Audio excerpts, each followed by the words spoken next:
Class 12th वाले home science के practical के लिए परेशान है, बताओ। सबसे आसान प्रैक्टिकल तो यही है। हमारा टाइम वेस्ट नहीं करूंगी, अब सुनो। होम साइंस का प्रैक्टिकल मेन 3 चीज़ों में डिवाइडेड है। पहला तुम्हें एक पेपर लिखना होगा, दूसरा तुम्हें एक रेसिपी बनानी है और तीसरा तुम्हारा वाइवा होगा। अब बताती हूँ पेपर कैसा आएगा। अगर तुम्हारा स्कूल महंगा है तो तुम्हें एक टीचर क्वेश्चन पेपर बना के देंगी। अगर तुम्हारा स्कूल सस्ता है तो तुम्हारा टीचर तुम्हें खुद ही क्वेश्चन बोल देगा या ब्लैक बोर्ड पे लिख देगा कि क्या क्वेश्चन तुम्हें सॉल्व करना है, उसके आंसर तुम्हें आंसर शीट में लिखना है। अब बात आती है क्वेश्चन आएगा क्या। 3 या 4 टोटल क्वेश्चन आएंगे तुम्हारे। पहला तुम्हें रेसिपी के बारे में लिखना है कि उसका एम, प्रोसीजर, उसमें प्रोटीन क्या है, विटामिन क्या है, इंग्रेडिएंट्स क्या है और तुमने वो खाना क्यों बनाया। तुमने अपनी फाइल में पक्का टाई एंड डाई वाला प्रैक्टिकल किया होगा। तुम्हें एक वो करके उसमें चिपकाना है और टाई डाई के बारे में लिखना है। थोड़े बहुत तुम्हारे चैप्टर के बेसिक क्वेश्चंस आ सकते हैं कि तुमने इस चैप्टर में क्या पढ़ा है। चैप्टर तो इतने सारे हैं, वो तो अगर तुम थोड़ा बहुत पढ़ भी रहे हो ना खुद से तो तुम लिख दोगे। इसमें तो बस शीटें भरनी है। लास्ट वाला हमें हमारा कंज्यूमर प्रोटेक्शन एजुकेशन वाला एक था हमारा टॉपिक, उस पर हमें लीफलेट बनवाया था। जिन्हें लीफलेट नहीं पता, पैम्फलेट बनवाया था, जो बचपन में पेपर को 3-4 पार्ट्स में फोल्ड करके बनाते थे।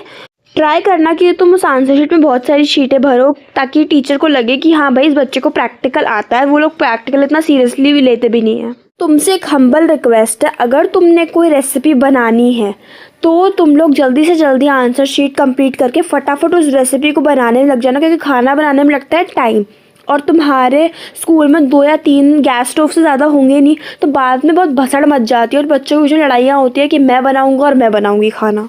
सो जल्दी आंसर शीट कंप्लीट करके जल्दी खाना बनाना, ताकि खाना तुम लोग क्लीन फॉइल से रैप करके अपना तुम्हारा रखा रहे। तुम्हें फिर कोई बात की जल्दी ना हो, बिकॉज फिर लास्ट में चीज़ें गुम होना और खाना गिरना जैसी प्रॉब्लम्स बहुत सारी होती है। होम साइंस में मोस्ट प्रोबेबली तुम्हारा वाइवा, जिसका पहले खाना बन जाएगा, जिसकी आंसर शीट पहले हो जाएगी, उसको पहले वाइवा देने के लिए कहेंगे।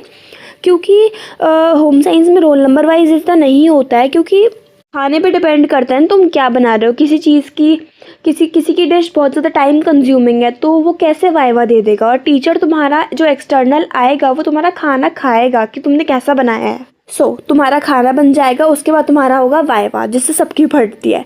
तो वाइवा में टीचर तुम्हारी प्रैक्टिकल फाइल भी चेक करेगी, तुम्हारी आंसर शीट भी चेक करेगी, तुम्हारा खाना भी खाएगी और वाइवा भी लेगी। वाइवा में मेनली वो यही पूछती है कि तुमने यही डिश क्यों चुनी, क्या ये डिश हेल्दी है, क्या इस डिश में क्या तुमने यूज़ किया। अगर तुमने कोई डिश फ्राई करी है तो ये नहीं वो कहेगी कि तुमने फ्राई क्यों करी है, इसे तुम स्टीम भी कर सकते थे। वो तो ईजी क्वेश्चन होते हैं, वो तुम आंसर दे ही दोगे। बाकी अगर तुम्हारी थोड़ी सी भी हेल्प हुई हो तो सब्सक्राइब कर देना।